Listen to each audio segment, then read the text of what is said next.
The average American now carries 23 extra pounds. Heart disease and stroke will claim the lives of 460,000 American women. 69 grams of fat. You could actually save 12 grams of the fat and half the calories if you simply ate an entire stick of butter. We're talking about diabetes and hypertension and bone diseases, osteoporosis. Prostate cancer is now the most common cancer in American men. Doctors say we really need to eat less red and processed meat. On arteriosclerosis and cancer and autoimmune disease. We have unprecedented amount of type 2 diabetes in our children, and we're starting to see hypertension in our children in grammar school. In case you're wondering, 2,120 calories. Clearly, the Western diet is taking a toll. This should serve as a wake-up call. We have a growing problem, and the ones who are growing are us. Food. It's central to our lives and traditions. Every special occasion seems to involve food and feasting. But could some of these same foods, including several that we think are good for our health, also be causing many of our most serious health problems? Indeed, we're facing a massive health crisis.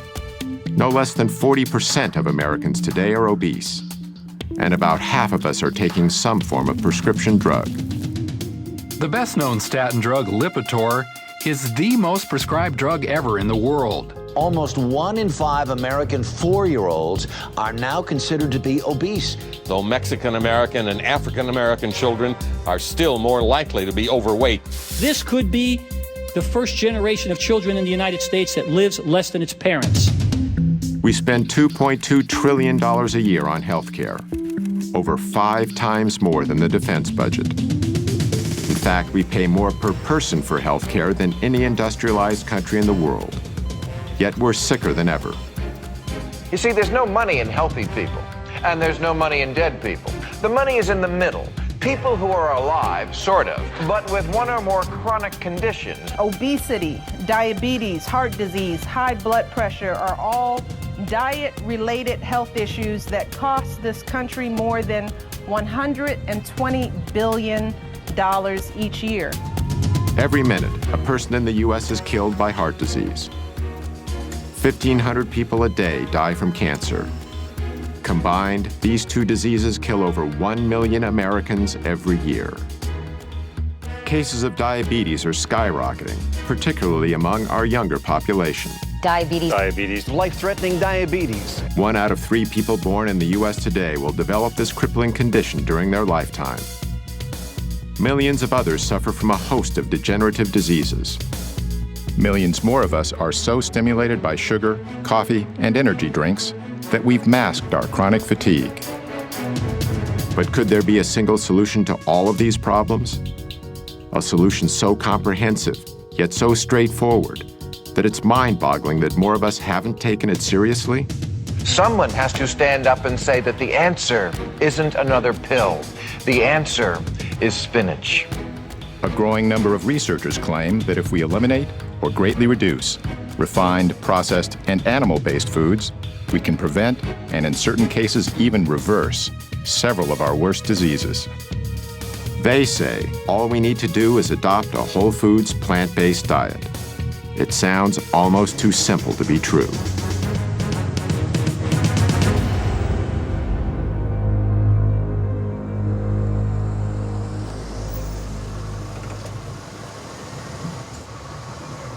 You might not expect someone like me to explore the connection between diet and disease.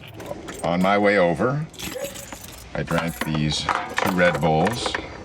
I also had a 12-ounce Coke and another half of a 12-ounce Coke. I haven't always lived the healthiest lifestyle, and I've eaten more than my share of fast food. But as part of my effort to learn more about the link between food and health, I visited 2 physicians in Los Angeles, Dr. Matt Letterman and Dr. Alona Pulday. Hi. How you doing? Lee, nice to meet you. Nice to meet you too. Is Dr. Pulday? Dr. Pulday, pleasure to meet you too. Both are MDs. Dr. Letterman was trained in internal medicine and Dr. Pulday in family practice.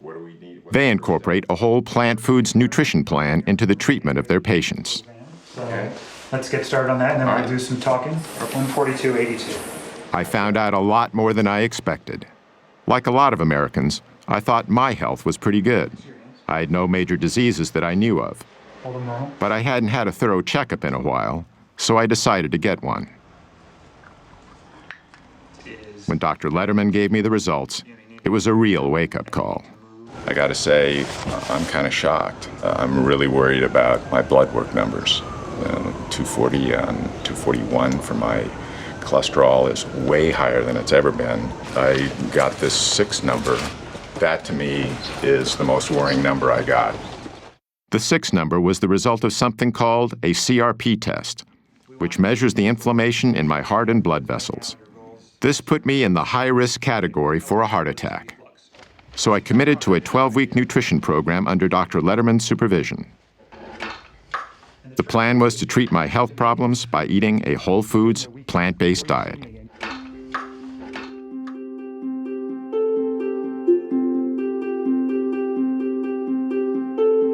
The idea of using nutrition to promote good health is nothing new.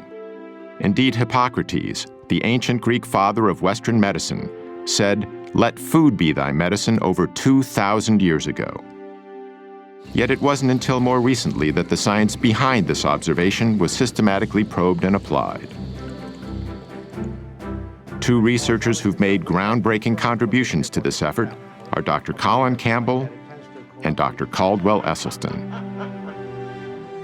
Born just a few months apart in 1933 and 34, they each grew up on farms. Campbell's childhood farm is in rural Virginia, where his family raised dairy cattle and milked cows. My dad and mother moved here in 1943 when I was 9 years old. And during that time, we had a dairy of about somewhere between 20 and 30 cows, which in those days was a modest, medium-sized dairy. At the time, milk was believed to be nature's perfect food. So perfect, in fact, that this U.S. government film from the early 20th century recommended that infants who have just been weaned from their mother's milk should be switched immediately to cow's milk. That was the excitement of doing something, producing nature's perfect food, if you will. Established in 1675, the Esselstyn's farm is in upstate New York. On these rolling hillsides, they grazed both beef and dairy cattle.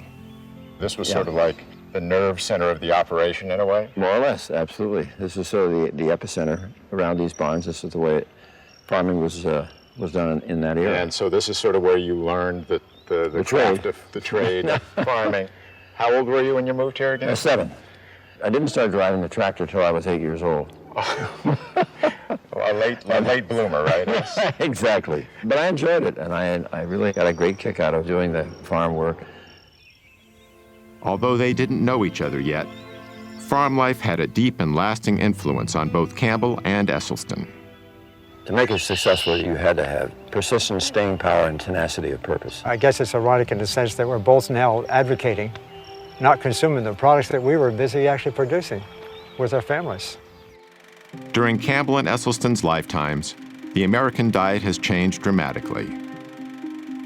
Near the beginning of the 20th century, Americans each ate about 120 pounds of meat annually. By 2007, that figure had exploded to no less than 222 pounds. In 1913, we ate about 40 pounds of processed sugar each per year. However, by 1999, our consumption of all refined sweeteners had risen to over 147 pounds. In 1909, Americans consumed around 294 pounds of dairy products apiece. But by 2006, our yearly intake of dairy had more than doubled to 605 pounds. By the early 1950s, Campbell was off to college at Penn State, while Esselstyn went to Yale. As part of Yale's rowing team, Esselstyn won an Olympic gold medal in 1956. During this same decade, the pace of American life was accelerating, even with our food. The late 50s was the heyday of the drive-in burger joint. The supermarket was just beginning to thrive in the newly built post-World War II suburbs. This was when the so-called convenience foods were born, like the legendary foil-wrapped TV dinner, not to mention a host of other tasty processed delicacies devised to make our lives easier and better. By now, Colin Campbell was in graduate school at Cornell University, which had one of the most prestigious nutritional science departments in the country. His research was on animal nutrition and biochemistry. But it was focused more on feeding animals for their ability to be able to produce meat, milk, and eggs, protein containing. And so my own research was focused on protein, making sure we got enough. It was considered to be the vital nutrient. It was one of the first nutrients discovered. And without protein, the animal would die. So it was a life force. And in fact, in even the early 1900s, there were statements made that this is the stuff of civilization itself. Protein was also nearly synonymous with animal-based foods like meat.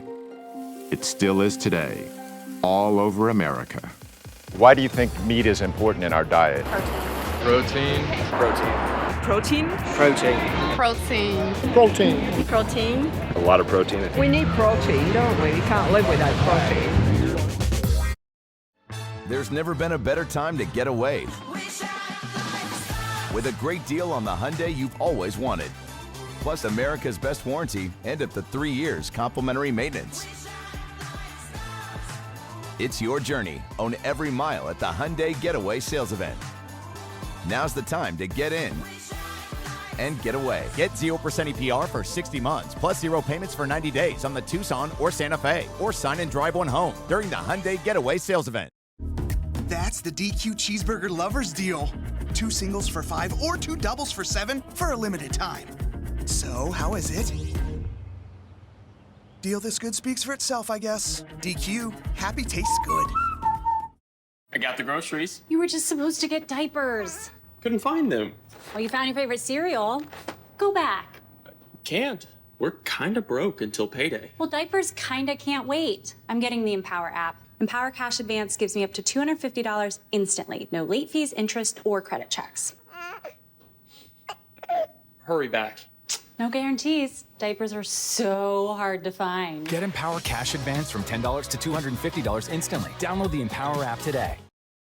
The idea that plants had protein also didn't come into play until maybe the late 1800s, early 1900s, and then it struggled through the years. No matter what source the protein came from, in the late 1950s, most scientists believed the world needed a lot more of it. We had a lot of starving and malnourished children in the world. And so in my community, the nutrition community, there were discussions about why so, what could be done. And one of the prominent thoughts was to make sure they get enough protein. I certainly went along with this view. At about the same time, Dr. Caldwell Esselstyn was just beginning his medical career at the world-famous Cleveland Clinic in Cleveland, Ohio. Surgery soon became his specialty. There's something awfully satisfying about if you can remove the disease. For instance, if a patient had gallstones, you could remove them. If it was a gastric ulcer or a stomach ulcer, you'd directly take care of that. If it's a hernia, the same thing. During the 1960s, heart disease was on the rise in the U.S. What doctors commonly call coronary artery disease is usually caused by a condition of the arteries that supply the heart with blood. What happens is that over time, a fatty substance in the bloodstream called cholesterol builds up in the coronary arteries, restricting the blood flow to the heart. This can ultimately cause several problems, from severe chest pain called angina to heart attacks. Cholesterol is a natural substance produced by all animals, including humans, and it's an essential component of our cells' walls. But when we consume dietary cholesterol, which is only found in animal foods like meat, eggs, and dairy products, it tends to stay in the bloodstream. This so-called plaque is what collects on the inside of our blood vessels and is the major cause of coronary artery disease. In the late 1960s, a colleague of Dr. Esselstyn's at the Cleveland Clinic made a major breakthrough in the treatment of this condition. In fact, Esselstyn shared space with him in the clinic's surgical locker room. His name was Dr. Rene Favallaro. Rene really sparkled in the operating room, and in 1967 he did his first bypass graft at the clinic, coronary artery bypass graft. This revolutionary new procedure was accomplished by removing a vein from the patient's leg, then stitching it on the heart's blocked coronary artery to allow the blood to flow around or bypass the blockage. Today, over 500,000 Americans go under the knife annually for heart bypass surgery, costing around $100,000 apiece. These operations alone constitute a staggering total of nearly $50 billion.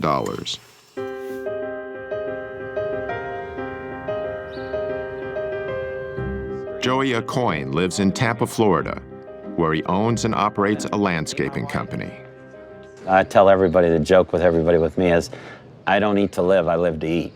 And my whole life, I ate whatever I wanted.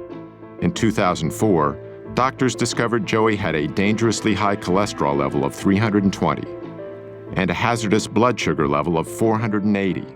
This not only made him a type 2 diabetic, but a prime candidate for a heart attack and a stroke. This is my daily pill regimen. I got 2 pills I take for my diabetes, then I got 1 for cholesterol, 1 for high blood pressure, and then I take Byetta, which is an injectable medicine, every morning before breakfast and every night before dinner. And that's what I've been doing for almost 4 years now. And I know it makes me tired, and I just don't feel normal. I only sleep 4 hours a night or so. I just hate taking them.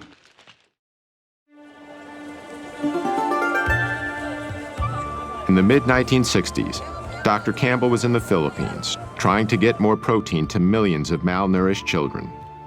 To keep costs down, he and his colleagues decided not to use animal-based protein. The program was beginning to show success. But then Dr. Campbell stumbled onto a piece of information that was extremely important. It centered on the more affluent families in the Philippines, who were eating relatively high amounts of animal-based foods.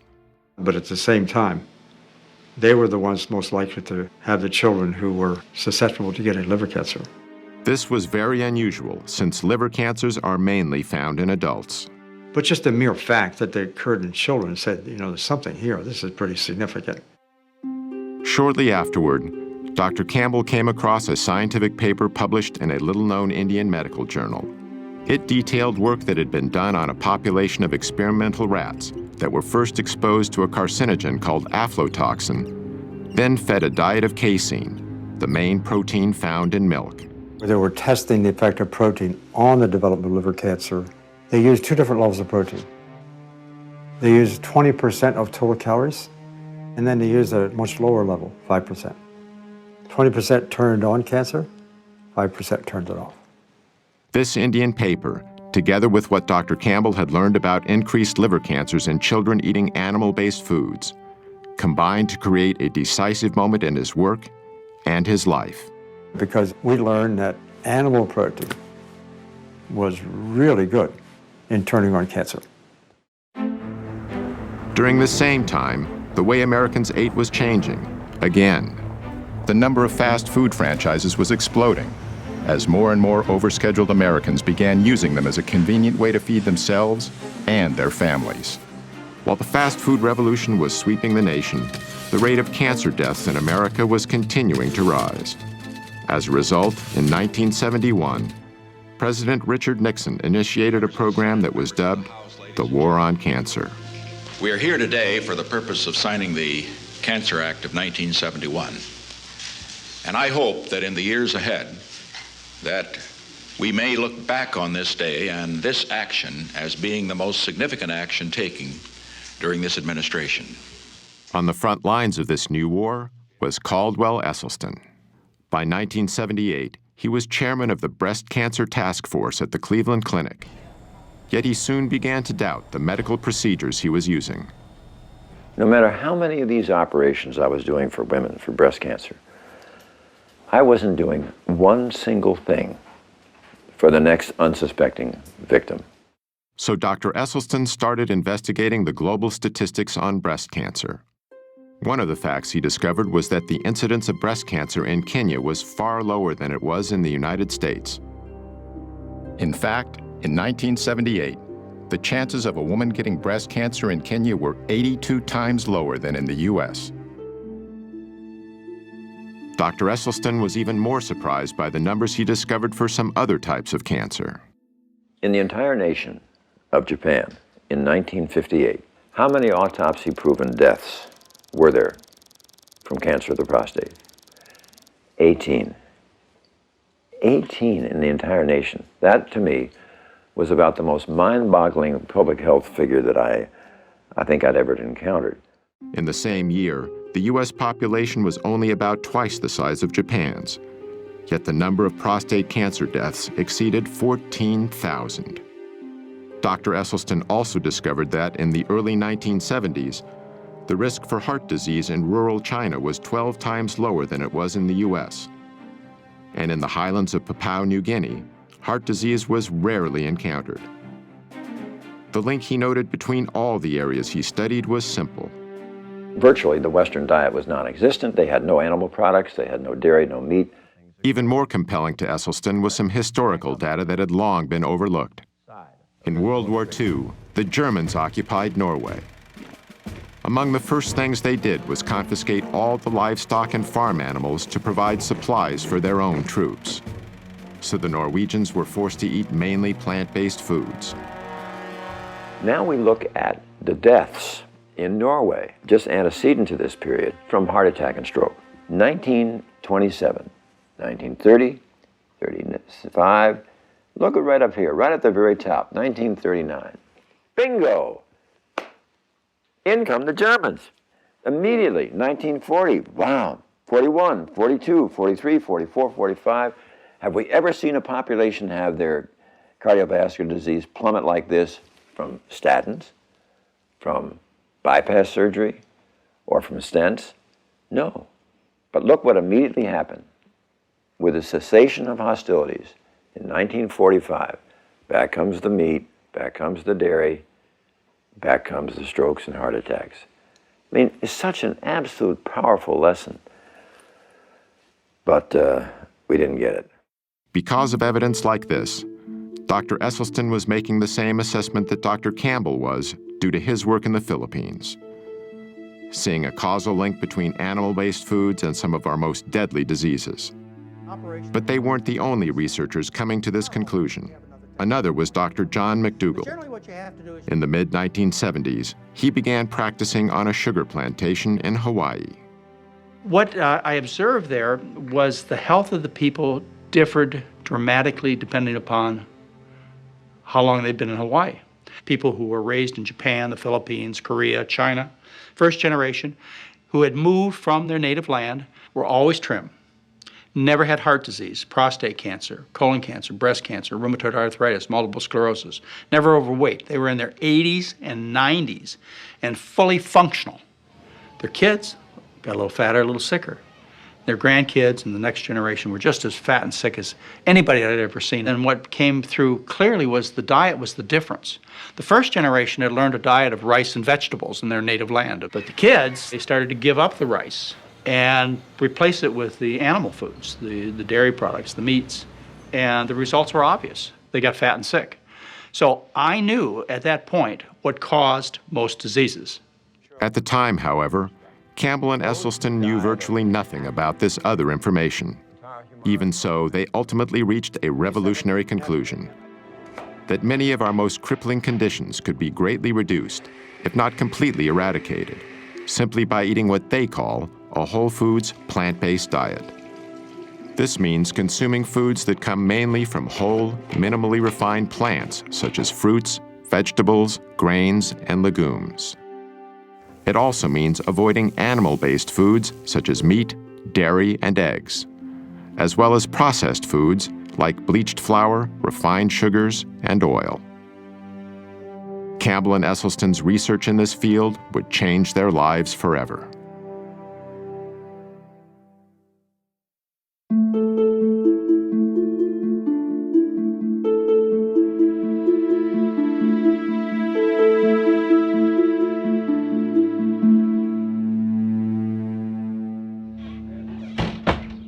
So went through your preliminary form. The goals that I have, tell me if I'm missing any from you, were eliminate your shots and medicines. You want to get off this stuff. You want to sleep well at night. You're not doing that. You want to stop feeling tired and run down. You want to lose weight. That's it. You got it. Those are your goals. The other complaints, you had low energy, ringing in the ears, sinus problems, postnasal drip, shortness of breath, wheezing, coughs, indigestion and reflux, loose stool, diarrhea. bloating, black and bloody mucousy stool with meat consumption, and difficulty walking, getting around, trouble losing weight, chronic and unpleasant hunger feelings, groggy after meals, strong food cravings, and anxiety about food in general. All of that stuff. Sounds like I'm dead. So I don't mean to, harp on the bad stuff, but, that will all, most of that should get better. My goals I'm adding in. Which goals do you add I want you to reverse all your medical diseases, the ones that we can reverse, and most of yours we could. I told you all the risk and benefit. Based on what I told you, I would stop all these meds. I would stop these on top of all these risks. That's what I'm going to try. You're going to get my best effort, I can tell you that. Yeah, you'll do good. Okay. You'll do well. By 1975, Dr. Campbell was at Cornell University, investigating what he'd discovered in the Philippines. Our work from the beginning was designed, in a sense, to do two main things. One, I wanted to replicate, if possible, the Indian work because it was so provocative. Secondly, if this is really true, I wanted to study how does it work. Just like the Indian researchers, Campbell fed half the rats in his study a diet of 20% casein, the main protein in dairy products. The other half was fed only 5% casein. Over the 12 weeks of the study, the rats eating the higher protein diet had a greatly enhanced level of early liver cancer tumor growth.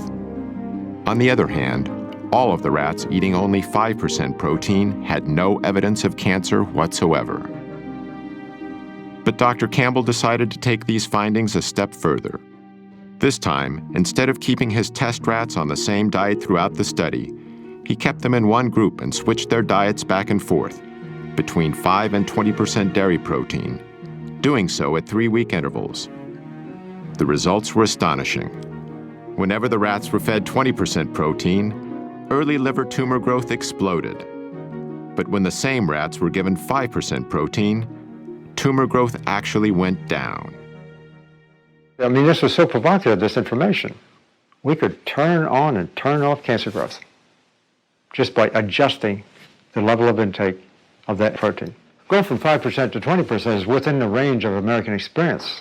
The typical studies on chemical carcinogens causing cancer are testing chemicals at levels maybe 3 or 4 orders of magnitude higher than we experience. Even more surprisingly, Dr. Campbell discovered that a 20% diet of plant proteins from soybeans and wheat did not promote cancer. However, there's a long-standing belief among the public that animal protein is important for human health. Connie Dickman supports this position. Ms. Dickman is Director of Nutrition at Washington University in St. Louis, Missouri. She's the past president of the American Dietetic Association and an advisor to the National Dairy Council. When you eliminate animal foods from your eating plan, you run the risk of inadequate protein content. Animal proteins provide all the amino acids that we need for cell growth, tissue repair, and overall health. Eating whole foods, it's virtually impossible to be protein deficient without being calorie deficient because even if you take the foods that have the least amount of protein in it, let's say potatoes, for example, or rice, 8-9%. That's the figure we more or less need. Dr. Campbell's research led him to a conclusion about the way genes, chemicals, and nutrition interact to promote cancer. Cancer starts with genes. It might be genes we're born with, it might be genes that are actually changed by a chemical. So those genes become capable of producing cancer cells. Whether we do or don't get cancer is primarily related to how we promote those cancer cells to grow over time. That's where nutrition comes into play.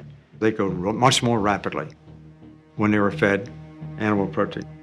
Dr. Campbell and other nutritional scientists have found that only a small percentage of cancer cases are caused solely by genes.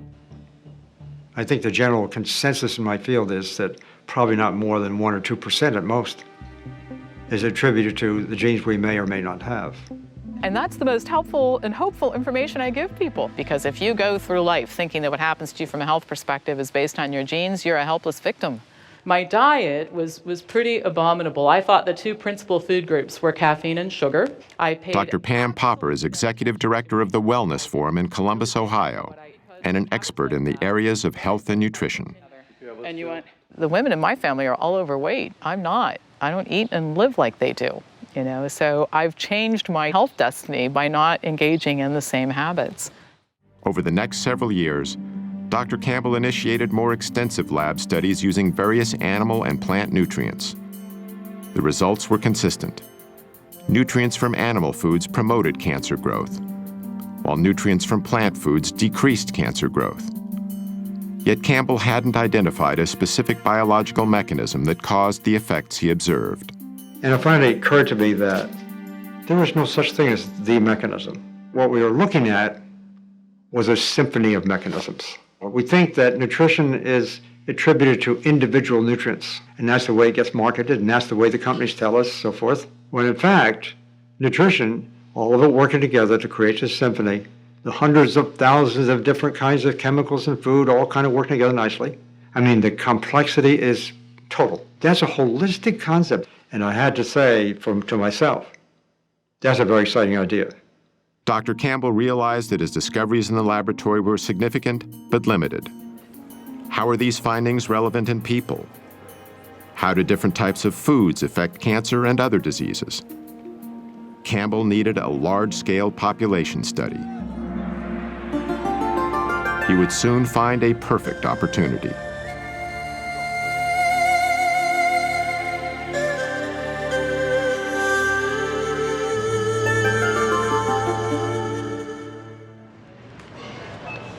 So mangoes are really good. They flavor things really Okay. nicely. That's something, you want to get a riper one. Dr. Matt Letterman and his wife, Dr. Alona Pulde, are among a small but growing number of physicians who use a whole foods, plant-based diet as a primary treatment for their patients. From shopping with patients to teach them how to read nutrition labels. And I don't care what it says on the front, the back, or the sides. Look at the ingredients. Okay. And that's all I care about. To showing patients how to prepare meals. They are not your typical MDs. Doctors Letterman and Pulde use food as treatment because they feel it's the best medicine available. Medicine that not only makes their patients feel better, but that truly improves their health. There's never been a better time to get away with a great deal on the Hyundai you've always wanted. Plus America's best warranty and up to 3 years complimentary maintenance. It's your journey. Own every mile at the Hyundai Getaway Sales Event. Now's the time to get in and get away. Lease a 2024 Palisade for $299 a month or get $1,000 bonus cash. Now, during the Hyundai Getaway Sales Event. Go to Old Navy and you'll save a toboggan full of buckaroonies. It's a real bada bing, bada boom situation. Right now, get last minute gifts from just $2 only at Old Navy.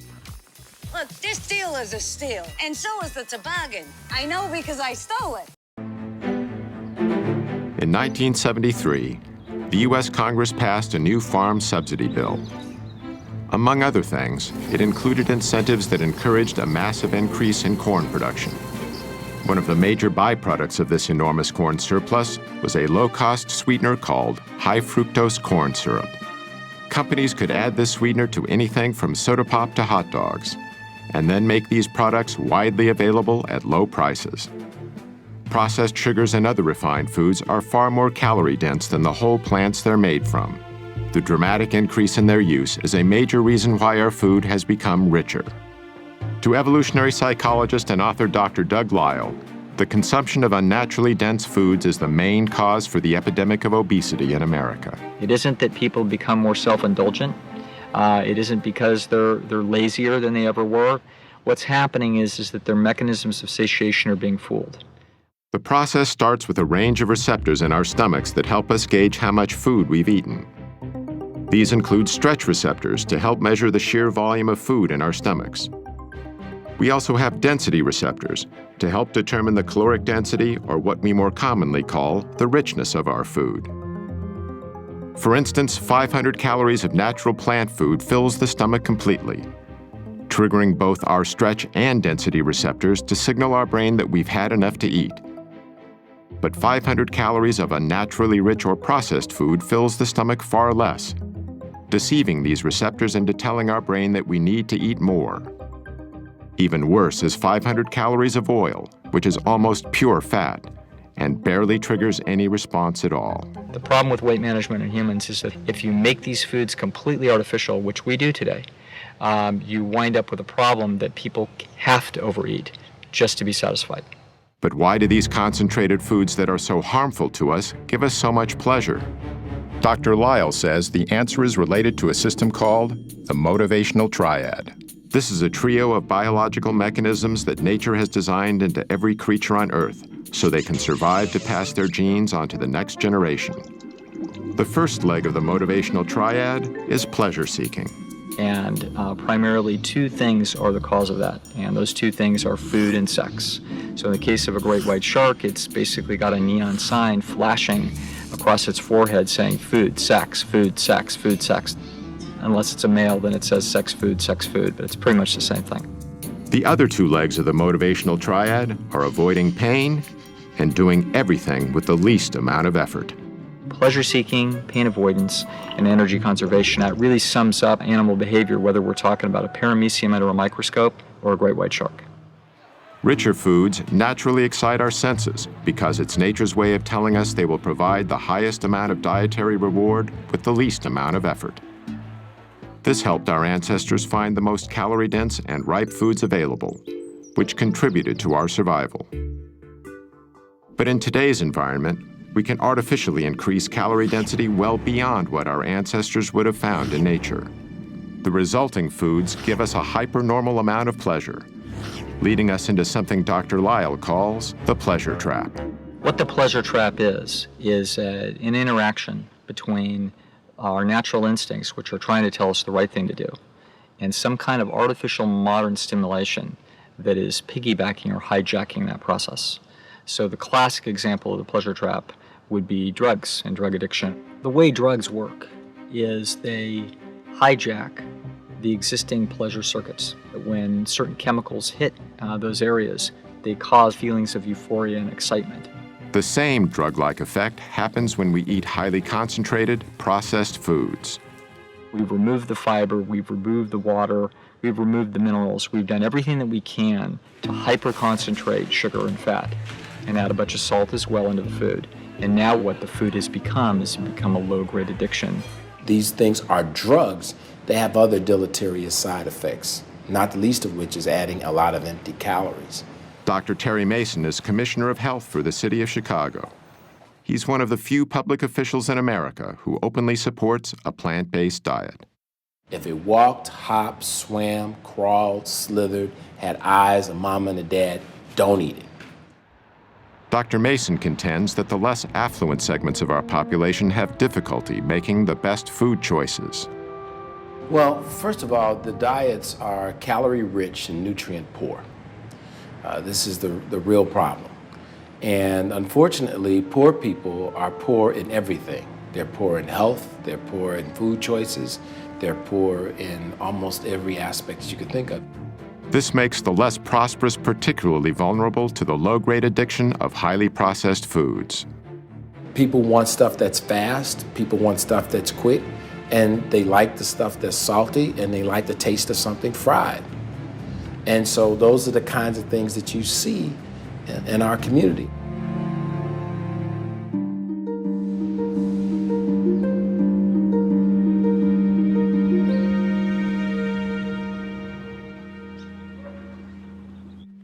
Sandera Nation lives in a quiet suburb in Cleveland, Ohio, with her 5 children. In October 2008, she was stricken by a strange illness. I want to say something, but it's not coming out. I'm getting really shaky and sweats, and then I'm cold and I'm sick and I'm fatigued and my stomach hurts and everything, so I went to the doctor. And that's when they diagnosed me with hypertension and diabetes.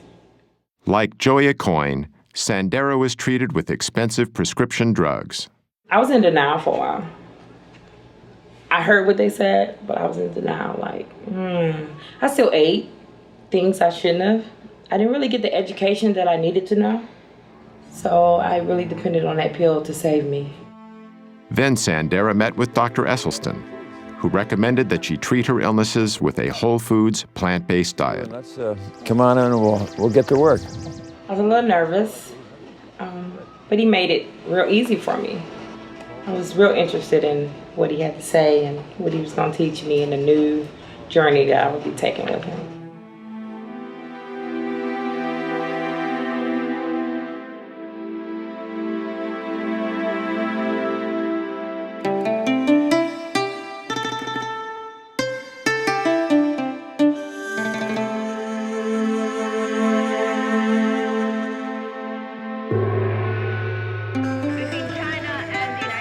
In 1974, Chinese Premier Zhou Enlai was hospitalized with bladder cancer.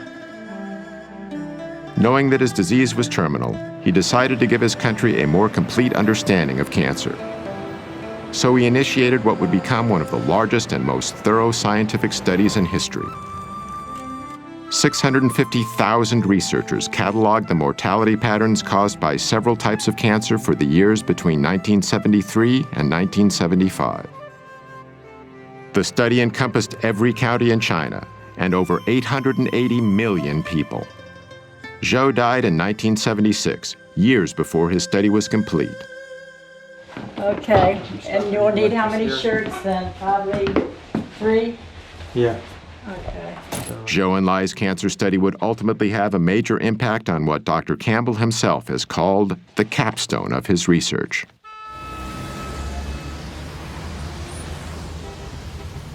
Early 1980s. And you were there for 2 or 3 months.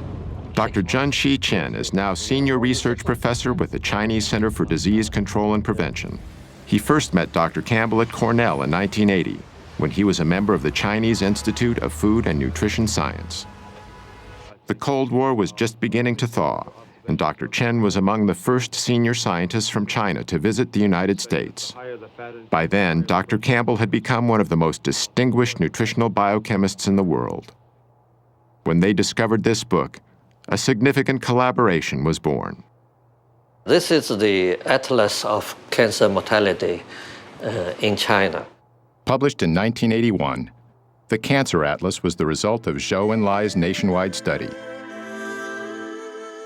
It showed a highly unusual geographical distribution of different types of cancer in China, which tended to be clustered in certain hotspots.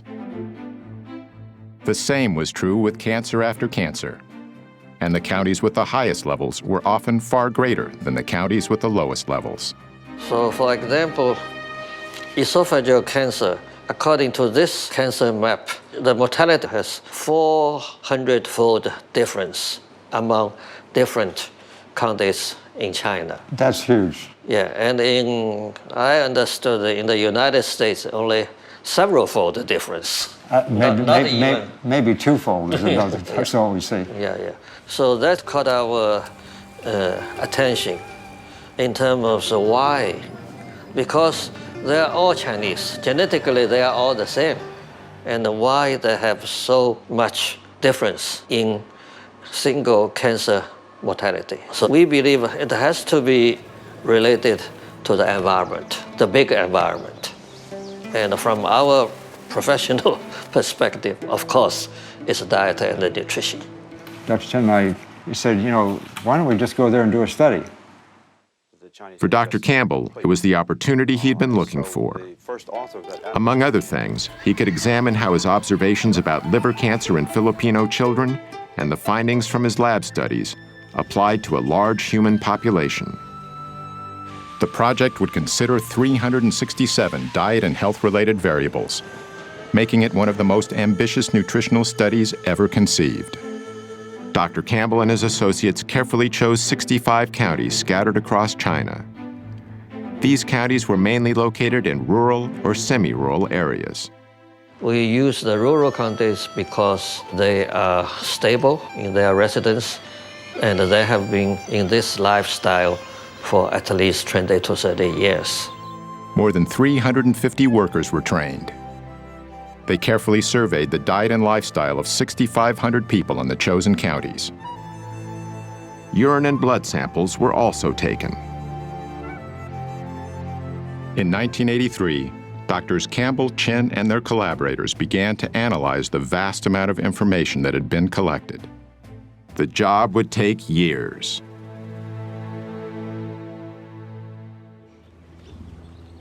After 8 weeks eating plant-based foods, Joey Acoin was still off all his medications. When I started this, I had all these side effects from medication and from my being so unhealthy. But now I'm getting in better shape every day. I feel more healthy. I very seldom get tired during the day. I just feel so good all the time. This is a scale that I weigh myself on, and it started about 8 weeks ago, way up here around 218, 220. And now it's bouncing between 180 and 185. None of my belts fit. This one here, I actually had to have 2 new holes punched in because I like the belt so much. Nothing fits. I got to go shopping. It's just everything, all my clothes. A good problem to have.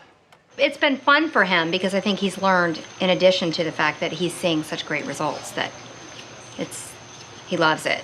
I don't think he'll go back to this old ways. He feels too good, and he likes, I mean, even if he started to go off a little bit, he feels too good, his energy's too good, he looks younger. And the fact that he would have to go back on all the meds, if he did, I think that that's a huge motivation for him to maintain the lifestyle.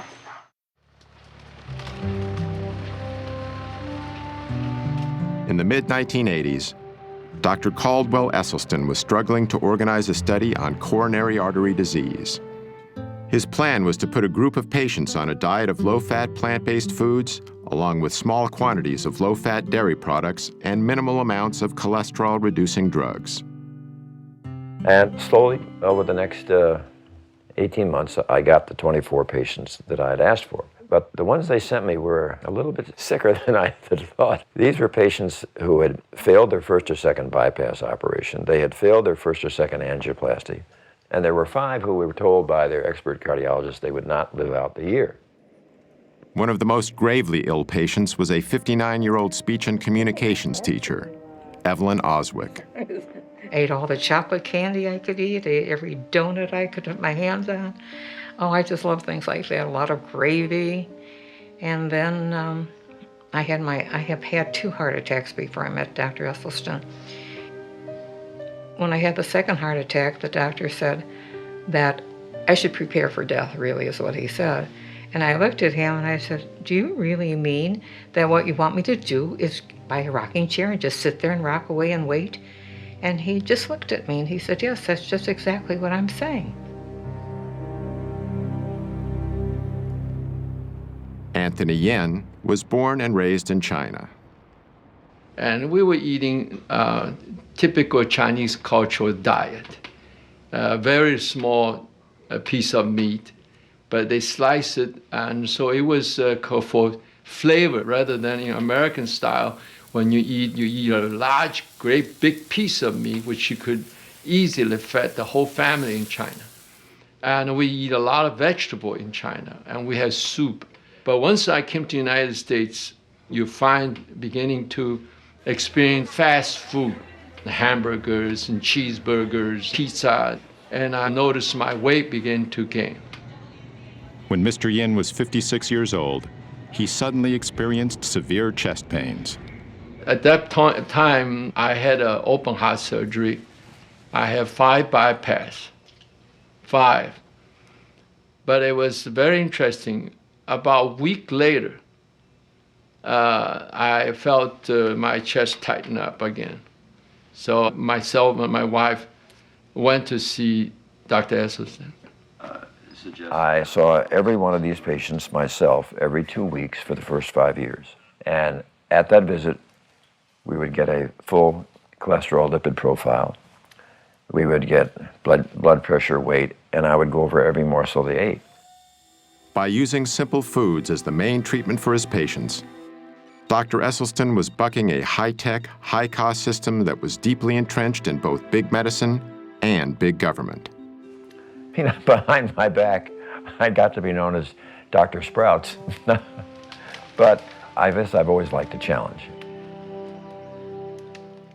BK Royal Crispy Wraps. Eat it with the meal or have it as a snack. Only $2.99. It's a hunger hack and it fits in one hand. And BK, have it your way. There's never been a better time to get away. With a great deal on the Hyundai you've always wanted. Plus America's best warranty and up to 3 years complimentary maintenance. It's your journey. Own every mile at the Hyundai Getaway Sales Event.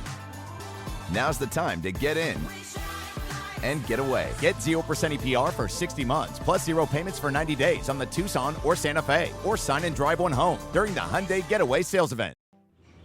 We preheat the oven, got the water going, we just add some seasonings, and then we add the onions and the spinach. I've never been a morning person my whole life, and but previous to this experience, it had probably been worse than ever, and that entailed needing to get up in the morning and caffeinate myself with Cokes and Red Bulls and stuff like that before I could even think or start to work. We didn't make the rice noodles, but you just boil them real quick and then throw this on top.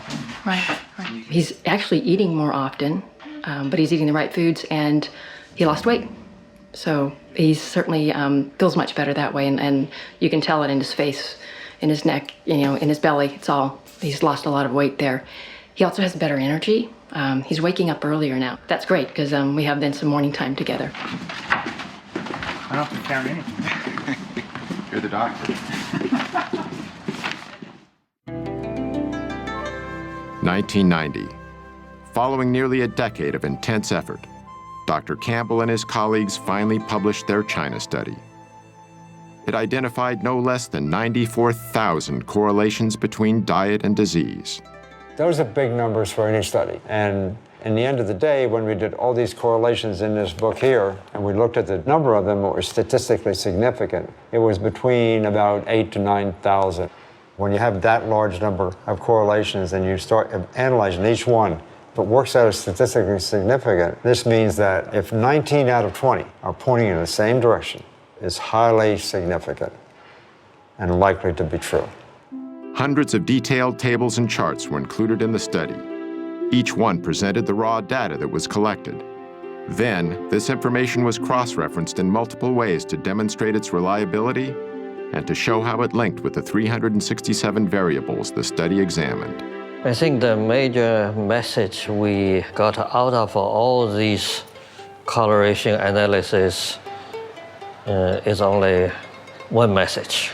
The plant food-based diet, mainly cereal grains, vegetables, and fruits, and very little animal food, is always associated with lower mortality of certain cancers, stroke, and coronary heart disease. The New York Times called it the most comprehensive large study ever undertaken of the relationship between diet and the risk of developing disease. For Dr. Campbell, he finally had large-scale data on people, and it was remarkably consistent with his earlier discoveries. Together, he found that the scientific evidence was clear. Whole plant-based foods were beneficial to human health, while animal-based foods were not.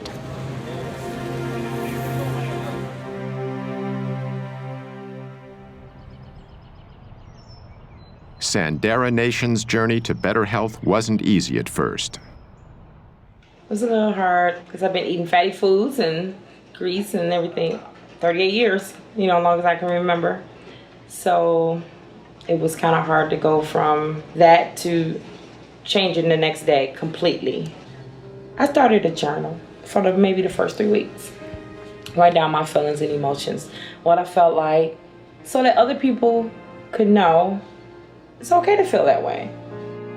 Along the way, Sandera had strong support from Dr. Esselstyn and his wife, Ann. They keep in touch, and they're like, we haven't forgotten about you. And I know they haven't. I really feel here that they haven't. I went to Walmart this day. I had wanted a Subway sandwich, and I said, I'm going to get me that meatball sub. I then received a call while I was at Walmart from Mrs. Esselstyn, as if they knew I was weak at this moment. She stated, promise me you will not eat anything from Walmart. Gave me chills to know that she called at that moment.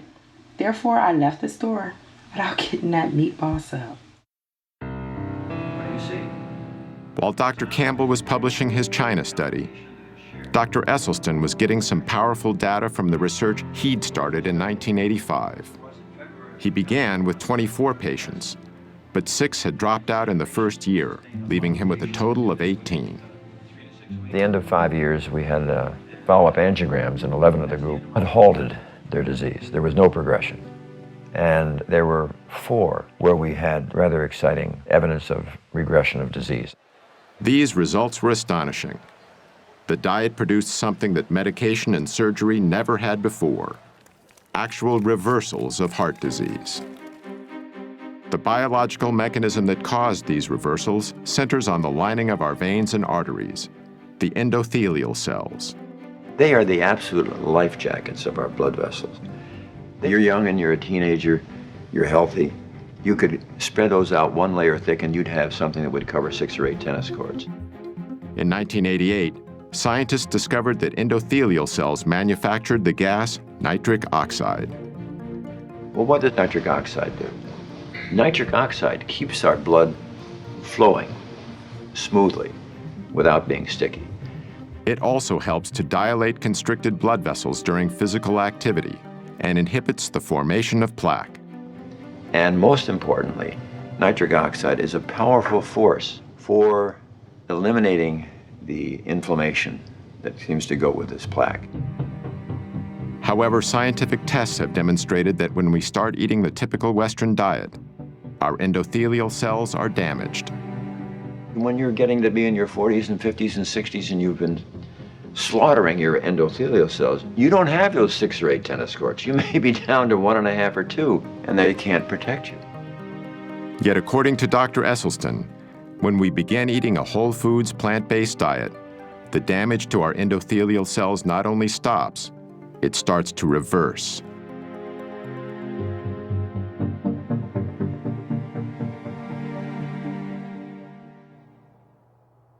About 5 years into his study, Esselstyn made a small but significant change in his patient's menu. It started in 1990 when he read the glowing review of Dr. Campbell's China study in the New York Times. Dr. Esselstyn saw that and invited me to come to a conference he was organizing in Arizona. These 2 revolutionaries, who up until then had been on similar but separate paths, finally met face to face.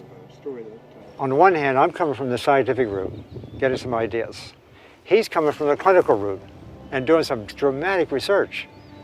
Here's the science, here's the clinical evidence. Put the two together, it's amazing.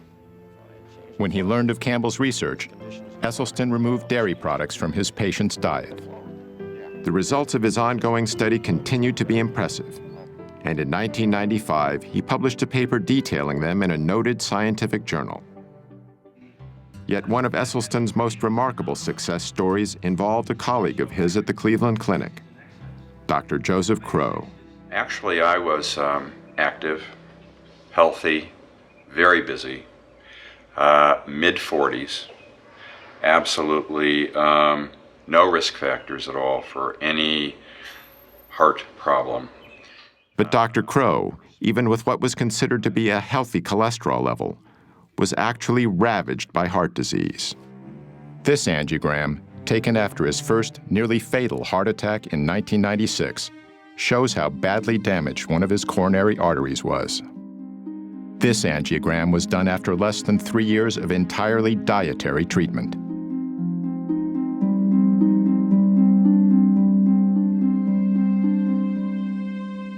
Dr. Crow is fortunate. In 25% of cases, sudden death is the first and only sign of coronary artery disease. Of Dr. Esselstyn's original 18 patients, all survived the initial 12 years of the study. Today, 14 patients are still alive, over 2 decades after the study began. The thing about Essie, although he's always very pleasant, when you said, I'm going to be on this program and I'm going to stay with this diet, you stayed with the diet or there was the door. You had no choice. I mean, his smiles are wonderful, but he is very stern, you know. That's why I'm still living. But, you know, he's just a wonderful man. And I look at the pictures, some of my pictures years ago, 20 years ago, actually looks older than today. The only thing is I lost more hair, you know. Anthony and the other male patients also noted another change. When you're young, when you're a teenager, you see a female and so on, it gets kind of excited. And the first reaction physically, it gets attention, raise the flag, I call it. This happened to us. All the other Dr. Esselstyn's, I call them all the guinea pigs. The flag still rises. Talking to your doctor about ED may be the last thing you want to do, but it's definitely a conversation worth having. I'm a practicing urologist and have been so for the last 25 years. And erectile dysfunction is actually the first clinical indicator of generalized cardiovascular disease. It's the canary in the coal mine.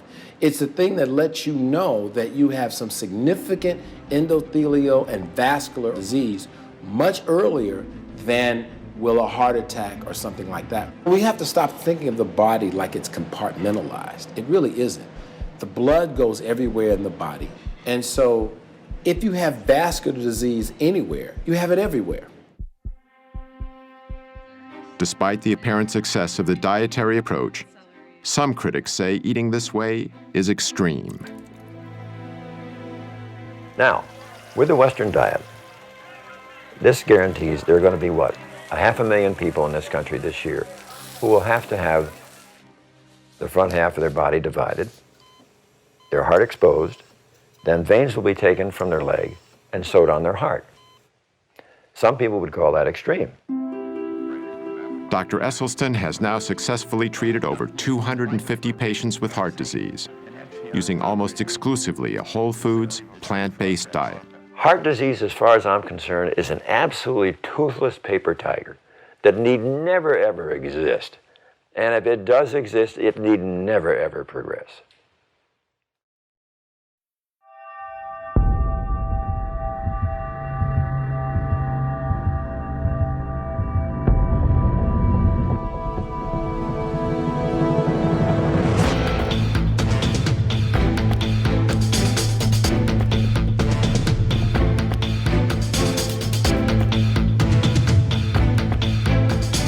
Las Vegas, Nevada. At the Extreme Couture Gym, we found an extraordinary plant-based athlete, Ultimate Fighter champion Mac Danzig. In the mixed martial arts world, strength, toughness, and endurance are of paramount importance, and Mac has them all. I had cut dairy out of my diet when I was about 18 years old because I had a ear, nose, and throat allergy to dairy, and I was getting a lot of ear infections and things like that. So when I cut that out, really the only thing that was separating me from having a vegan diet was chicken and fish. So I was just eating that for years, and I was eating it because I thought that I needed to, because everyone tells you, if you're an athlete, you need, at least chicken and fish in your diet for protein. Something that's just one of the myths that's been perpetuated for a while. All it took was me cutting the chicken and fish out, and I did it cold turkey. I think a lot of people, stereotypically speaking, think someone that's a vegan is like some skinny hippie type of person. And I'm not necessarily trying to break the stereotype. I tried the diet for my own personal reasons, and it worked for me. I feel like I have more energy now that I don't eat the meat products, and I also feel like I recover better in between my workouts. I'm not trying to be part of some exclusive club or anything like that. I'm just doing my thing, and don't plan on eating meat or dairy or anything like that for the rest of my life. This guide is called the Type A Planning Guide. Now, it includes foods that are found in the basic 4 food groups because we are concerned about the total daily needs, and this is a part of it. We must serve 1/2 pint of fresh fluid milk to provide calcium, riboflavin, and the other nutrients that are needed for our children. For decades, the dairy industry and U.S. government have been saying that milk is good for our bones. While all whole foods contain calcium, an essential nutrient for bone health, it is argued that we need the higher amounts found in dairy. Children and aging women in particular have been singled out to drink more and more and more milk. What do you think the most important nutrient we get from dairy products is, like milk? Calcium. Calcium. Calcium? Calcium. Calcium. Calcium. For calcium. Calcium. The science in terms of dairy's role in healthy bones is pretty strong. And in fact, the National Osteoporosis Foundation, of course, utilizes that science in their recommendations. Osteoporosis is a degenerative bone disease, which has been widely linked to a lack of calcium. If this is true, nations with a high intake of dairy products, which are a major source of calcium in a westernized diet, should have low levels of osteoporosis. But according to a study done by a distinguished Harvard researcher, nations with high levels of calcium intake tend to have high levels of hip fractures, which is a key indicator for osteoporosis. And so, in fact, the higher the dairy consumption, the higher the rate of osteoporosis. Exactly the opposite of what the dairy industry has been telling us for so long. One of the primary mechanisms for that is that animal protein tends to create an acid-like condition in the body called metabolic acidosis. To combat this condition, the body draws upon its most readily available acid buffer, namely calcium in our bones. As the calcium is extracted to neutralize the excess acid, our bones are weakened. In defending the health benefits of milk, many national health organizations now recommend that we consume low-fat dairy products. It can be milk, it can be yogurt, it can be cheese, it can be anything made from milk. But again, the important message, it's a message that comes from the American Dietetic Association, the National Osteoporosis Foundation, cancer, heart. We're all in the same page. It needs to be low fat or fat-free. So as the fat is taken out, the protein becomes a larger proportion of the total. So they become higher in protein, lower in fat. And when we compare these high protein, low fat milk products, for example, with prostate cancer, the relationship is as strong as it is for cigarette smoking and lung cancer. Most of these animals here are what we call heifers. They're the young females, not yet cows. So they haven't had their first calf yet. Haven't had their first calf. So they have to have their first calf before they can Once lactate. they come into lactation, they almost keep them these days. They keep them pregnant continuously Exactly. for 3 or 4 years. Why are they eating grass now? Well, this is the last time in their lifetime they're going to see grass. After that, they're in the barn. They're standing there for the rest of their life. When I was young, we defended our product, promoted our product, because it was nature's most perfect food. And so I believe that. But it took on a slightly different twist as time passed. I mean, it's the most perfect food for cats. And trying to switch the milk of one species to another species doesn't make a lot of sense. Only 2 months into her treatment, Sandera was experiencing dramatic effects on her type 2 diabetes and hypertension. Since I've been on a plant-based diet, blood pressure's been wonderful. My blood sugars are in the 80s. It shocks me, 70s. And so I was alarmed when it was 60. I'm like, isn't that bad? It's 60, And I talked to the diabetes educator, which is wonderful. She's like, no, that's a normal blood sugar. Your pancreas is working, it's reversing. Ironically, Sandera works at an outpatient facility for diabetics. Yet the treatment that was achieving success with her diabetes came from outside the established medical system. The positive results went far beyond Sandera's chronic diseases. Mentally, not having the sluggishness, the fear of the disease progressing, because I feel I'm in control and I have power of taking it back the right way now. So mentally, I feel great. I'm eating the things I should eat. And the one thing that is true that Ann said to me, you really start tasting the real taste of what you're eating. Because I eat a peach and you'll think, I was in heaven with my white peaches. I get to eat. And it feels good to be able to eat, bringing the sugar down, you losing the weight, your whole everything changes. I think we're a little dependent on, our doctors and the medications. We should take a little bit more responsibility in checking out for ourselves. And speaking of doctors and medications, how does Sandera's regular physician feel about her new lifestyle? When I recently approached her about my blood sugars being so great, my question was, should I not take my medication? She said, no, you still take your medications. And she said, what is that doctor trying to do? Take you off your medications? And I'm looking like, yeah, I'm hoping that's the goal. So there's still people we have to make believers. Yeah. There's never been a better time to get away. With a great deal on the Hyundai you've always wanted. Plus America's best warranty and up to 3 years complimentary maintenance. It's your journey. Own every mile at the Hyundai Getaway Sales Event. Now's the time to get in and get away. Get 0% APR for 60 months, plus 0 payments for 90 days on the Tucson or Santa Fe, or sign and drive one home during the Hyundai Getaway Sales Event. Sally and Jim eat their breakfast at about 7 o'clock. It's a good breakfast of good foundation foods. Today they're having milk, cereal, poached eggs, and sliced oranges. They are starting the day right. The key agency that sets nutritional guidelines for Americans is the United States Department of Agriculture. The USDA helps determine what foods are served to everyone from our soldiers in the field to our kids in their school cafeterias. These guidelines are also taught in our schools, influencing what our children will eat for the rest of their lives. Dr. David Klurfeld is a nutritional scientist and national program leader for human nutrition with the USDA's Agricultural Research Service.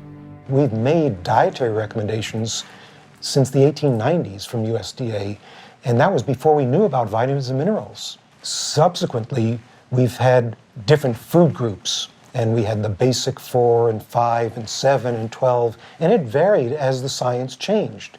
Perhaps the best known of the food groups was the Basic Four, introduced in 1956 in a leaflet called Food for Fitness. The mainstay of nutrition education for over 30 years, the Basic Four defined what an entire generation of Americans believed was healthy to eat. The 4 food groups was replaced in 1992 by the Food Pyramid, then updated by My Pyramid. These guidelines recommend 3 servings of dairy products per day, and meat is still a primary source of protein. In following My Pyramid, a 15-year-old girl can eat a daily menu consisting of a bowl of Lucky Charms with low-fat milk and a glass of orange juice from concentrate for breakfast, cheese-flavored crackers for a morning snack, a cheeseburger on a whole grain bun with French fries and a Coke for lunch, chocolate pudding and grapes for an afternoon snack, and chicken nuggets with a biscuit and canned green beans for dinner, with low-fat ice cream for dessert. I see now what's happening with the way that we feed many of our children and our school systems. We shouldn't be surprised that we're seeing childhood obesity at the rates that we're seeing it. Dr. Neil Barnard is a medical researcher and president of the Physicians Committee for Responsible Medicine. Well, the problem is when a kid is pulling his tray down the school lunch line, you see federal policies in action. There are burgers topped with cheese, the milk is heavily subsidized, but the vegetables and fruits, a little bit harder to find. And this is because the government contracts are going to particularly the meat producers and other producers as well. It has nothing to do with the health of the children. It has all to do with the financial health of the big agribusiness entities. What we have with the USDA is it's really a farmers advocacy organization, and okay, let's have one. But that same group cannot advocate for farmers, help subsidize their operations, manage commodity foods, subsidize the price of growing things, and then turn around and say, okay, we're gonna tell people what to eat. They're gonna tell people what to eat based on their constituents, which are the farmers, not the American public. In 1998, Barnard's group sued the USDA. Every 5 years, the government reformulates the dietary guidelines for Americans. That's the blueprint of what Americans are supposed to eat to be healthy. And we looked at the panel that pulled it together, 11 people. 6 of the 11 had financial relationships with the food industry. So we said, hey, wait a minute. There are laws about what they're supposed to do and how transparent they are supposed to be. They violated those. And we brought them to court.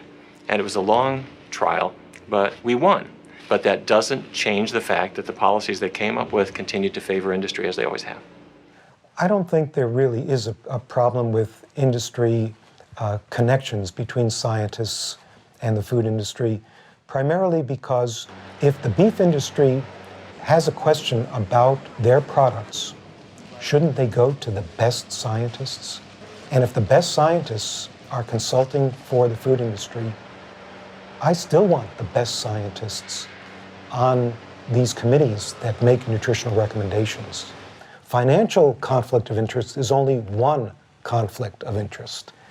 You know, there are people who've spent their entire careers trying to prove that a vegetarian diet is good for you or that red meat is bad for you. Now, they may not have industry ties, but they too have a conflict of interest. You know, we do develop biases personally. I had those biases too. But I got to a point in my career that I was getting results that went against what I had thought was true. So I had to self-reflect, criticize my own bias, look at it really carefully, and I changed my views. Dr. Campbell paid a price for changing his views. He's been marginalized by key administrators of his own university. This after being a lead scientist and securing millions of dollars in research grants for Cornell's Nutritional Sciences Division. He had a popular nutrition course canceled by the division director, who had long been a major consultant to the dairy industry. Numerous observers feel this was an arbitrary decision that violated the standards of academic freedom. Dr. Campbell has also witnessed serious corporate influence over research that is used to develop the government's nutrition policy. One example he cites centers on the prestigious National Academy of Sciences. The building behind me here is perhaps the single most important building in the area of science in the country. This is where scientists participate in deliberations about issues of the day and determine how that science can be used to affect policy. In the early days when I was involved, those panels were mostly funded by public money. But on the other hand, in more recent years, I have seen more and more corporate money coming in to support these activities, and more people being allowed on the committees, especially the chairs of the committee, and of course they can pick the kind of people they want to pick in order to get a certain kind of conclusion. It's not the way it should be, and I'm sure that if the public were to know how powerful is this influence, they would be surely upset.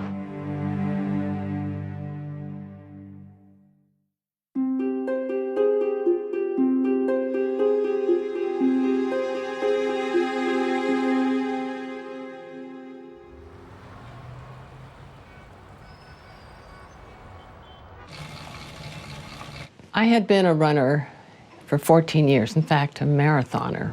47 years old, at the top of my game. In 1982, Ruth Heydrich's running career came to a sudden stop when she was diagnosed with breast cancer. After a mastectomy, her doctors recommended chemotherapy and radiation to treat the cancer that had by then spread to her lungs and bones. Ruth decided to visit Dr. John McDougall instead. And I said, Ruth, I've spent my residency collecting information on diet and breast cancer. And it's all in these files right here. Sit in my office and read through it and see what you think. He said, these are the studies that show what I'm trying to prove is that diet can reverse breast cancer. And she read it, and she comes out and she says, okay, I've changed my diet. She changed her diet. So he showed me how to eat, no added oils, lots of fruits and vegetables, whole grains. Ruth then started training for the Ironman Triathlon in Hawaii, which combines running a marathon with long-distance biking and swimming. I became obsessed.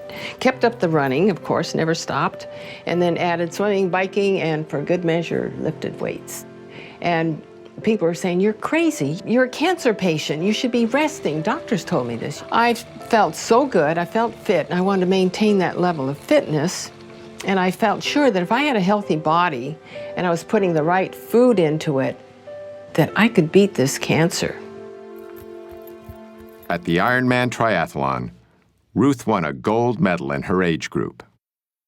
Stuck with the diet, found out my arthritis disappeared, my constipation disappeared, my dandruff disappeared.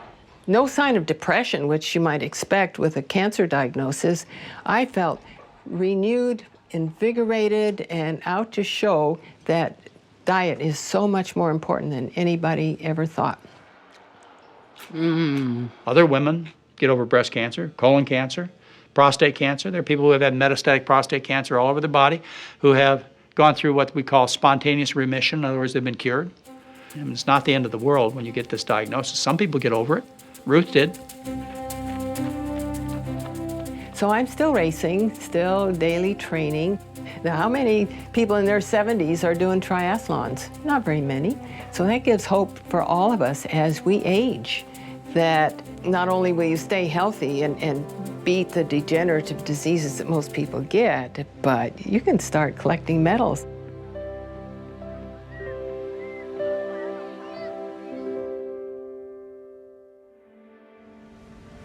The food choices we make have profound global effects. It takes over 10 times the amount of energy from fossil fuels to produce a calorie of animal-based food than it does to produce a calorie of plant food. Since the 1970s, 20% of the Amazon's rainforest has been destroyed. That's an area the size of California. 80% of this cleared land is now occupied by livestock. The world's cattle alone eat enough grain to feed 8.7 billion people, nearly 2 billion more than the population on Earth. With almost 1 billion malnourished people across the globe, redirecting even a portion of the grain used to fatten cattle could feed every hungry mouth on the planet. For Gene Bauer, factors like these, combined with a deep respect for animals, helped convince him to adopt a plant-based diet. Mr. Bauer is president and co-founder of Farm Sanctuary near Watkins Glen, New York. It provides a safe haven for animals that have been abandoned or abused. I grew up eating animals, like most people in our country, but once I started considering my food choices, I recognized that I didn't really want to eat animals. And the more I learned, the more I saw that I was healthier if I didn't eat animals, and that I had a much lighter footprint on our planet. The livestock industry is a greater contributor to global warming than the entire transportation industry, according to the United Nations. So by eating meat, milk, and eggs the way we are, we're harming our own health, we're slaughtering 10 billion innocent animals every year in the US, and we're destroying the planet. Statistics compiled from the United Nations and the World Health Organization demonstrate the profound global effect that diet has on health. These are the estimated amounts of animal foods produced in 9 countries, a figure that's closely related to animal food consumption. These are the numbers of deaths due to heart disease and cancer in the same countries. In the United States, the very same diseases continue to have a grave impact. Even with the billions of dollars spent on cardiac treatment, heart disease is still the #1 cause of death, killing over 600,000 people a year. And the elephant in the room, when we talk about stents and heart bypass surgery, is the fact that, well, it's no question, in an emergency, these procedures are absolutely life-saving. But when they're done electively, and these procedures do not protect from new heart attacks. Stents and bypass operations are used mainly to treat large arterial blockages. Yet according to many research studies, only a small percentage of heart attacks are caused by the largest buildups of plaque. The rest are caused by the more numerous, newer blockages that are far more inflamed and much more likely to rupture than the larger, older, more stable plaques. And so this is why those procedures don't treat the disease. They are treating symptoms. Dr. Esselstyn has been eating the same foods that he has recommended to his patients for over 25 years. One of his sons, Rip Esselstyn, used a plant-based diet to fuel a successful 10-year career as a professional triathlete. When Rip turned 34, he was ready for a career change and trained to become a firefighter. There's never been a better time to get away. With a great deal on the Hyundai you've always wanted. Plus America's best warranty and up to 3 years complimentary maintenance. It's your journey. Own every mile at the Hyundai Getaway Sales Event. Now's the time to get in and get away. Get 0% APR for 60 months, plus 0 payments for 90 days on the Tucson or Santa Fe, or sign and drive one home during the Hyundai Getaway Sales Event. Rainbow sprinkles, jammy filling, and frosting? Friends, Pop-Tarts, pastry mates, lend me your ears. Oh boy, we're going off the crust again. Wait till I get warmed up. Pop-Tarts! Crazy good. Hey, it's Amanda, and a little thing I love about the Chick-fil-A nugget trays is that they're so easy for the holidays. They're warm and crunchy and flavorful. It's always a crowd pleaser. When I put down a nugget tray, everyone is happy.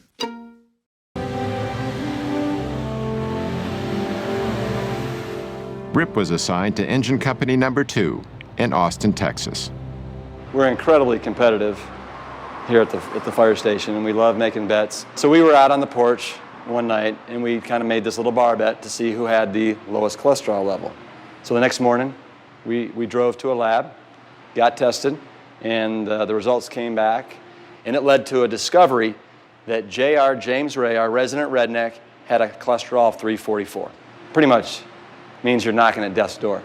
And so what we did in an act of solidarity is the next day, we went about eating a plant-strong diet to basically save his life and save his arteries. The men agreed to change their firehouse diet. But in Texas, old eating habits die hard. Meat's almost a sport in Texas. I have several good friends that they're barbecue teams. That's what they do. That's their sport on the weekends. Texans are serious about Texas, the barbecue. Kansas.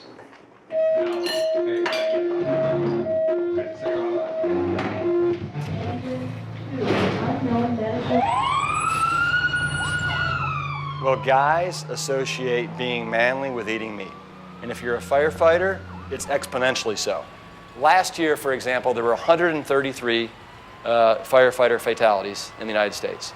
52% were from heart disease. Our number one killer of in the line of duty deaths for firefighters is heart disease. After just 3 weeks on his new diet, JR tested his blood cholesterol and it dropped 148 points, a decrease of 43%. His results inspired the others who also saw their cholesterol drop and their energy levels rise. As firemen, they were not only helping themselves, they were in better shape to assist others. One of the things about being a firefighter is you don't have any idea what your next call could be. We may have a high-rise alarm where we have to go up 20 flights of stairs with air packs on, with all of our bunker gear on, with a high-rise pack on our backs. Anybody can go down the pole, but not everybody can go up, especially without their legs. And right there, you're talking about an additional 75 to 100 pounds that you have to carry up 20 flights of stairs. You have to have an amazing aerobic capacity and strength in order to do that. Real men eat plants. Real men eat plants. You know, as firefighters, everybody thinks that we fight fire, and we do. But over 70% of our calls are medical emergencies where we are responding to heart disease, hypertension, type 2 diabetes, rampant obesity. And so we see up close and personal, basically the destruction that's being caused by the standard American diet. To me, the answer is just absolutely so simple, it's criminal. And it's just people starting to take responsibility for their health and starting to eat more plant-based foods. It's that simple. After 13 weeks on a whole foods plant-based diet, it was time to get my results from Dr. Letterman. When you started, your weight was 231 pounds, Right. now 211 pounds. Okay, that's It's a 20-pound drop there. Wow. Your blood pressure was 142/82 when you started. It's now 112/70. Wow, All right. that's a big drop, That's right? a nice drop. Oh yeah, that's great, and it'll just keep dropping as you continue to do this. Your pulse was resting at 92 when you started. It's now down to 60, resting. Okay, cool. Your total cholesterol though went from 241 down to 154. What? Yeah, that was pretty amazing. 241 down to 154. 154? 154, yeah. It's really, and your LDL, which is your bad cholesterol, I think this is the most impressive, went from 157 down to 80. No way! Yeah, that's amazing, though, to drop almost in half. We did CRP last time, which is sort of the marker of the inflammation in the heart and the blood vessels, and that went from 6.0 down to 2.8. Without using any medications, I significantly reduced my chances of getting a heart attack and many other diseases. Tomorrow marks 20 weeks on the program. I've lost 45 pounds. I've reversed the diabetes. You have to know that everybody is so incredibly proud of what you've done. I don't have to rely on the medication. I have a lot of energy that I didn't have before. My children love it. They're so proud of me, and they tell me all the time. I had a little saying that I've carried around for maybe the last 2 years, and it's win the war. Do not let one lost battle end the war. If you do break down and give in to temptation, do not quit. Just get right back on track. Not tomorrow, but right now. The diabetes is not coming back. I'm not gonna let it come back, nor the weight. The message is you're in control of your life. Joey Coyne had over 24 health problems, including type 2 diabetes. But after 22 weeks eating plant-based foods, his condition had changed dramatically. Hey, how you doing? Back again. And you're getting healthier. Your weight is down 28 pounds. You feel better than you have. 26 out of 27 complaints are gone completely. Your marker of inflammation in the vessels is down to that of a normal person. Your blood sugars are coming down. They continue to come down even on a daily basis, which are going to get better. Your cholesterol is significantly lower than it was when you first started, before you ever started taking any pills. Your blood pressure is normal now compared to how it was before. While on pills, it was still elevated. And you just said you've never felt like this before. You look at how you look in the pictures. You look healthier. So, like I told you before, I explained how the numbers can affect our judgment of what real health is. And it's not just the numbers, it's overall the entire picture. And your picture looks fantastic. I was taking 9 pills a day and 2 shots. So I was spending almost $150 to $200 a month on medication, above my insurance. Just think about that. I've been doing it 5 months. I've saved, $800 to $1,000 already because I haven't taken 1 pill, 1 shot. So think about what that saved me, not just me, the insurance company. The U.S. government will give you figures that 75% of the dollars spent in healthcare are due to chronic illnesses, and these are due to diet and lifestyle. Let's get rid of the problem, which is the sickness, which is caused by the food.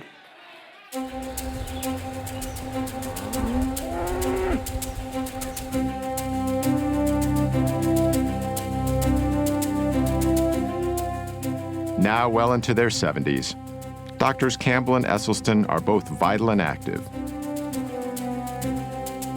They also continue to spread their message. If you carefully look at our school children, already the arteries to their brain, the carotid artery, is getting some intimal medial thickening. Dr. Esselstyn lectures about his research all over the United States and abroad. His wife Ann frequently accompanies him to help counsel patients and to demonstrate the preparation of plant-based foods.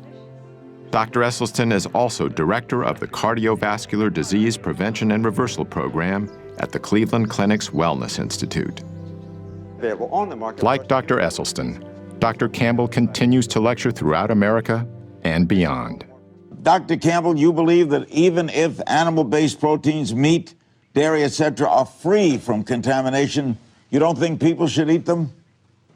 No, I don't. I think the closer we get to a plant-based diet, I should say a whole foods plant-based diet, the healthier we're going to be for all of us.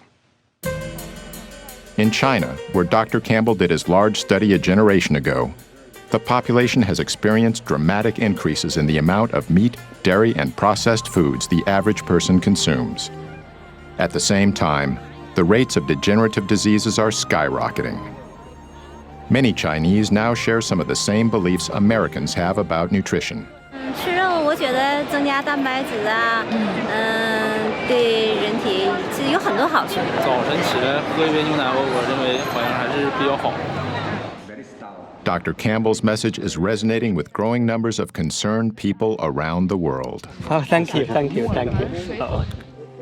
Thanks to the efforts of both these pioneers and their colleagues, thousands of people are realizing that profound improvements in health and quality of life are within reach. You have 2 choices.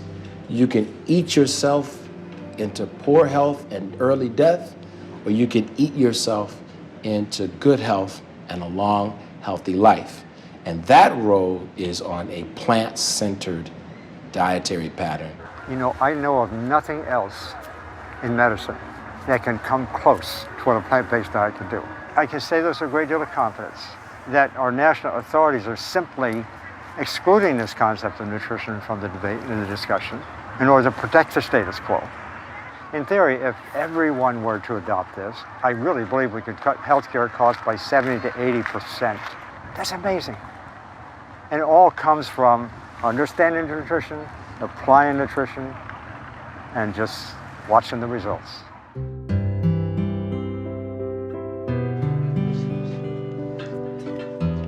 The greatest gift that you could possibly give to yourself and your family, not only those in your generation, but your children and your grandchildren, if you can make them be aware of the incredible power that resides within each of them to avoid life's most poignantly tragic and painful events.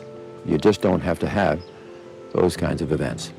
I believe it with all my heart. If anyone listens to this, and they really should look at their refrigerator and look at their diet and give it a try.